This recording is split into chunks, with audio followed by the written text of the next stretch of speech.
Muy buen día. Tenemos la lectura de la liturgia de la palabra del día jueves 30 de julio, en la 17ª semana del tiempo ordinario, ciclo litúrgico A.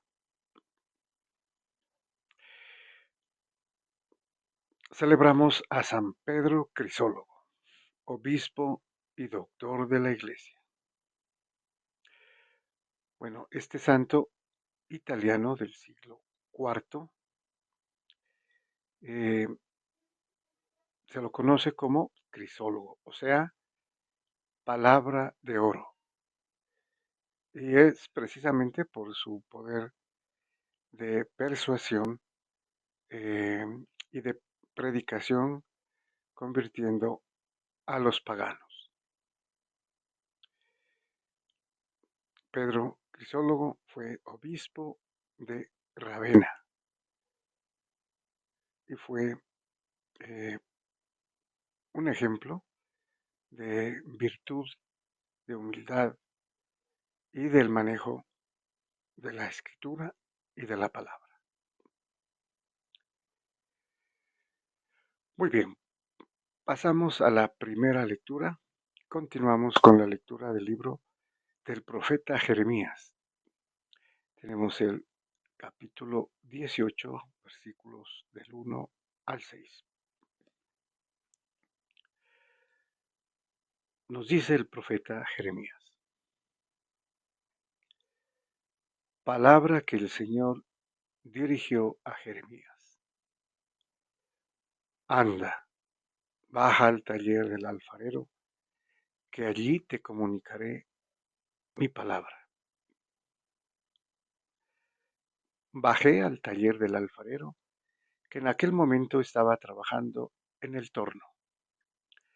Cuando le salía mal una vasija de barro que estaba torneando, como suele ocurrir al alfarero que trabaja con barro, volvía a hacer otra vasija, tal como a él le parecía.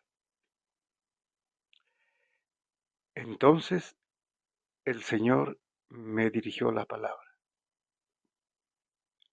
en estos términos: ¿no puedo yo tratarlos como este alfarero, casa de Israel? Oráculo del Señor. Pues lo mismo que está el barro en manos del alfarero, así están ustedes en mi mano, casa de Israel. Bueno, con este ejemplo y con esta figura del trabajo del alfarero, Dios le dice a Jeremías que él tiene el poder de tratar a Israel así como hace el alfarero con el barro, ¿no? Con las obras que realiza, no para dar a entender, eh, como vulgarmente decimos, para hacer lo que le dé la gana. No, en este caso es que el Señor puede hacer de Israel según su providencia, obviamente para sacar el bien, a pesar de que el pueblo le ha sido idólatra, ha sido infiel, ¿no? Ha quebrantado la ley, ha ido a adorar dioses falsos. Sin embargo, el castigo, ¿no?, es precisamente para purificarlo, para enseñarle, ¿no? Muy bien, vamos al Salmo responsorial. Tenemos el Salmo 145, que es el primero de los salmos aleluyáticos, ¿no?, que hemos visto en otras oportunidades. En este caso, tenemos el responso: dichoso a quien auxilia el Dios de Jacob. Bueno, y precisamente es eh, aleluyático porque alaba, ¿no? El tema aquí es alabar a Dios, alabarlo porque es Dios, ¿no? Y la confianza puesta en Dios no defrauda, a diferencia de confiar en el hombre o en los hombres, ¿no? Es la temática también secundaria de este salmo. Entonces empieza con el alelú, ¿no? Y aquí, como es el alma, tendría que ser alelí o alelí, alma mía, ¿no? Es la tercera persona. Alaba, alma mía, al Señor. Alabaré al Señor mientras viva, tañeré para mi Dios mientras exista. O sea, excepcionalmente alabanza a Dios, ¿no? Y tañeré implica música. O sea, que aquí vemos eh, el centro litúrgico, ¿no? Que es en el canto, ¿no? Y en la alabanza. Y continúa. No confíen en los príncipes, seres de polvo que no pueden salvar. Exhalan el espíritu y vuelven al polvo. Ese día perecen sus planes. Entonces, no tiene caso confiar en los príncipes, dice aquí, que quiere decir la gente importante, ¿no? Los reyes, los poderosos, los sabios, porque no pueden salvar verdaderamente, porque vuelven al polvo, ¿no? Son criaturas. Y el día que mueren, ahí acaba todo, ¿no? Acaban sus planes, los planes terrenos, ¿no? Bueno, y al contrario, dice, dichoso a quien auxilia el Dios de Jacob, el que espera en el Señor, su Dios, que hizo el cielo y la tierra, el mar y cuanto hay en él. El que espera es el que tiene esperanza y confía en Dios, ¿no? Porque lo auxilia, dice aquí, porque es Dios, creador de cielo y tierra. Muy bien, y pasamos al Evangelio.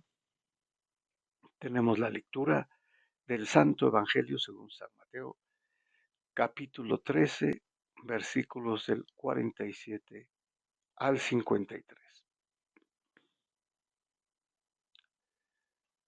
Muy bien, este sería prácticamente la última parte de las parábolas, ¿no? Sobre el reino de los cielos.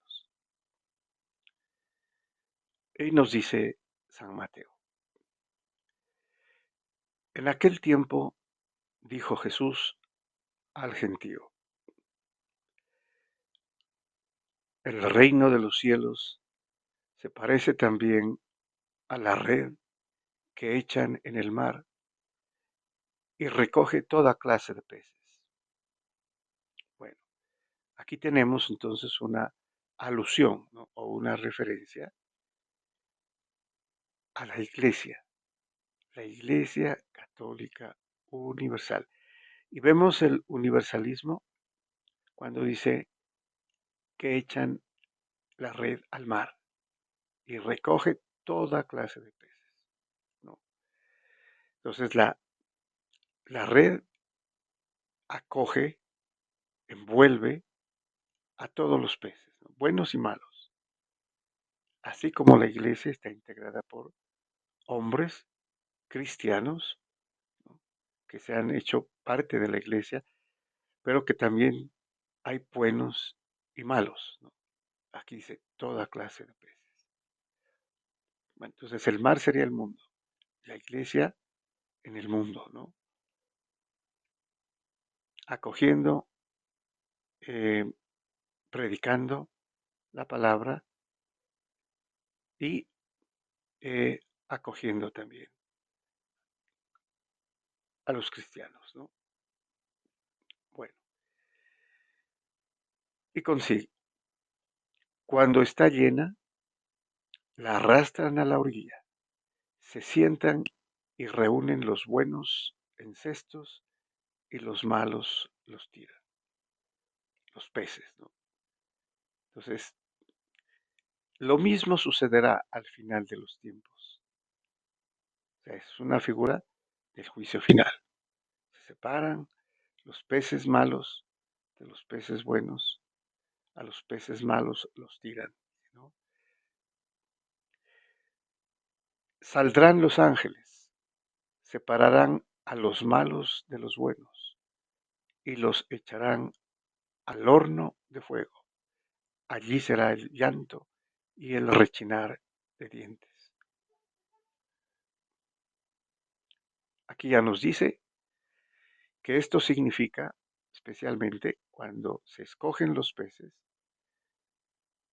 y se separan los malos de los buenos, interesante porque siempre se toman primero los malos, ¿no? Y se echan al horno de fuego, que sería una figura del infierno, ¿no? De la condenación eterna. Allí será el llanto y el rechinar de dientes. Ya lo antropoformiza, ya es los hombres, ¿no? Y les pregunta, ¿han entendido todo esto?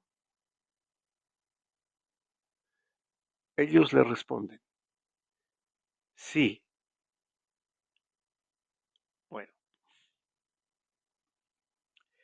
esta pregunta estaría dirigida más a los apóstoles, porque le interesa que ellos entiendan primero, porque serán los que van a predicar las palabras del reino, que es precisamente la Iglesia Católica Universal, la Iglesia que es el reino de Dios ya aquí en la tierra, ¿no? Ellos serán el germen de la Iglesia. Ellos responden sí. Bueno, lo entendieron precisamente porque el, el trabajo, ¿no? La labor de casi todos ellos era la pesca. Y con esta parábola entendieron.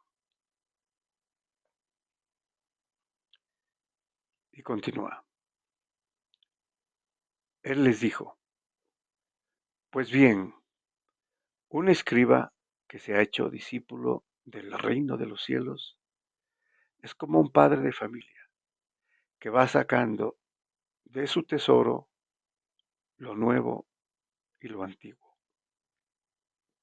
Aquí sabemos que se dirigió a los apóstoles porque les dijo, cuando un escriba se ha hecho discípulo del reino de los cielos, y ellos eran judíos, ¿no? Pero al hacerse cristianos, al creer en el Señor, al hacerse sus seguidores, empiezan a entenderle, escuchándolo y haciendo lo que Él dice, obedeciéndolo. Entonces, los apóstoles ya como discípulos del reino de los cielos, y los trata de como escribas, ¿no? Dice, es como un padre de familia. Un padre de familia implica gente, hijos, hijas, ¿no? Dice, va sacando de su tesoro, esto es de su arca. El término aquí utilizado en el griego es su arca, su baúl, donde guarda eh, todos los valores, ¿no?